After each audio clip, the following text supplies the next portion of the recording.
নমস্কার, কাছে দূরে সকল বন্ধুদের রূপাস রসোই ঘর থেকে অনেক অনেক স্বাগত জানাই। আজকে আমি দুর্দান্ত একটি রেসিপি নিয়ে চলে এলাম, গুটি আলু দিয়ে চিকেন চটপটা রেসিপি। দেখুন, দেখতে কি দুর্দান্ত লাগছে। রেসিপিটা শেয়ার করছি, তাহলে চলুন। এখানে 200 গ্রাম লাল আলু, ছোট আলু, গুটি আলু বা বেবি পটেটো যেটা বলা হয়, 200 গ্রাম ধুয়ে পরিষ্কার করে গুটি আলু নিয়েছি। 400 গ্রাম নিয়েছি চিকেনটাকেও ছোট ছোট পিস করে নিয়েছি, যেহেতু ছোট আলু দিয়ে রান্না করব। চিকেনের পিসটা সেই পরিমাণে নিয়েছি যাতে তাড়াতাড়ি সেদ্ধ হয়ে যায়। নিয়েছি 2টো পেঁয়াজ কুচি, পেঁয়াজটাকেও ছোট ছোট কেটে নিয়েছি। 2টো টমেটো কুচি, কাঁচা লঙ্কা কুচি, ঝালের জন্য পরিমাণ বুঝে কাঁচা লঙ্কা দিয়ে দেবেন। নিয়ে নিলাম ধনে পাতা কুচি। প্রিপারেশন এই হচ্ছে আমার। এবার চলে যাচ্ছি, চিকেনটাকে মেখে নেব। নুন হলুদ দিয়ে আমি চিকেনটাকে একটু মেখে নিয়ে চিকেনটাকে প্রথমে ভেজে নেব। গ্যাসে প্যান বসিয়ে দিয়ে পরিমাণ মতো সাদা তেল যোগ করে দিলাম। সাদা তেল যোগ করে চিকেনটাকে আমি খুব সুন্দর করে ভেজে নেব। এই চিকেনের সাথেই আমি আলুটাকেও ভেজে নেব। চিকেন আলুটাকে সুন্দর করে ভেজে নিয়ে পরবর্তী রেসিপিটা তৈরি করতে খুব একটা সময় লাগবে না। বন্ধুরা যারা আমার রান্না দেখছেন, প্লিজ একটা লাইক করে দেবেন।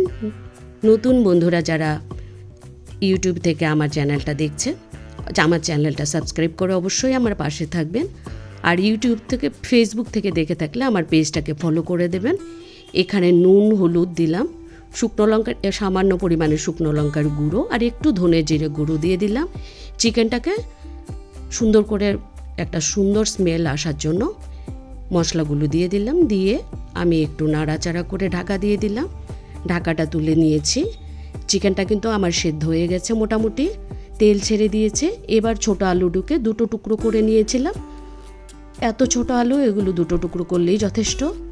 এবার এই চিকেনের সাথে আলুগুলোকে ভেজে নেব।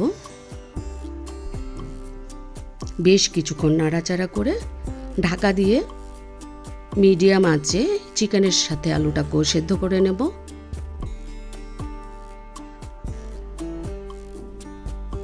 আমার আলু চিকেন ভাজা কিন্তু একদমই হয়ে গেছে।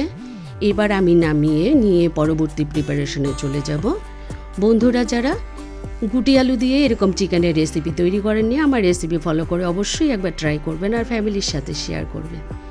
এখানে একটা কড়াই বসিয়ে দিলাম, দিয়ে দিলাম পরিমাণ মতো সাদা তেল। এই রান্নাটা আমি সাদা তেলেই করছি, ইচ্ছাগুলো আপনারা সর্ষের তেলও করতে পারেন।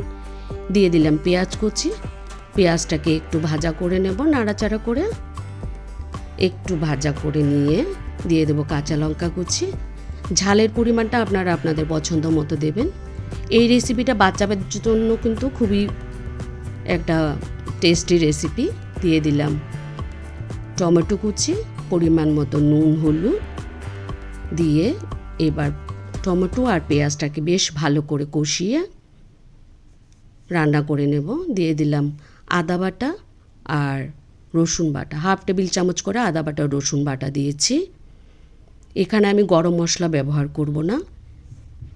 মশলাটা কষে গেলে সামান্য পরিমাণে ধনে জিরে গুঁড়ো একসাথে মিশিয়ে দিলাম। মিশিয়ে দিয়ে একটু লাল লঙ্কার গুঁড়ো দিয়েছি যাতে কালারটা খুব বেশ ভালো আসে। মশলাটাকে খুব সুন্দর করে কষিয়ে নিয়েছি। মশলাটা কষানো হয়ে গেছে। এবার আমি দিয়ে দিলাম ভেজে রাখা আলু, গুটি আলু আর চিকেনটাকে খুব সুন্দর করে মশলার সাথে বেশ কিছুক্ষণ নাড়াচাড়া করে মিডিয়াম আঁচে রান্না করে নেব। বাচ্চাদের জন্য এই রেসিপিটা স্ন্যাক্স হিসেবে ব্যবহার করা যেতে পারে। বাচ্চারা খুবই ভালোবাসবে এই রেসিপিটা। নুনটাকে দেখে সামান্য পরিমাণে নুন যোগ করে দিয়ে একটু ঢাকা চাপা দিয়ে এবার লো আঁচে আমি 7-8 মিনিটের মতো রান্না করে নিলাম। এটার মধ্যে কিন্তু চিকেন আলুতে কিন্তু তেলটা একদমই ছেড়ে দিয়েছে, তার মানে রেসিপিটা তৈরি। এখানে আমি চাট দিয়ে দিচ্ছি, বিট নুন আর চাট মশলা।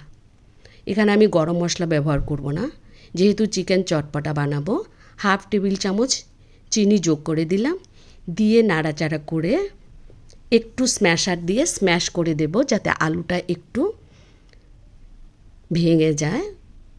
রেসিপিটা খেতেও টেস্টি হয়, দেখতেও ভালো লাগে। আমি কিছু আলু এরকম করে ভেঙে দিয়ে ধনেপাতা কুচি ছড়িয়ে নাড়াচাড়া করে ধনেপাতাগুলোকে মিশিয়ে নামিয়ে পরিবেশন করে দেব। দুর্দান্ত টেস্টি এই রেসিপিটা, গুটি আলু দিয়ে চিকেন চটপটা রেসিপি নামিয়ে পরিবেশন করে দিচ্ছি। বন্ধুরা, আমার রেসিপি যদি ভালো লেগে থাকে অবশ্যই একটা কমেন্টস করবেন আর ফ্যামিলির সাথে শেয়ার করবেন। দেখুন, দুর্দান্ত স্বাদের চিকেন চটপটা রেসিপি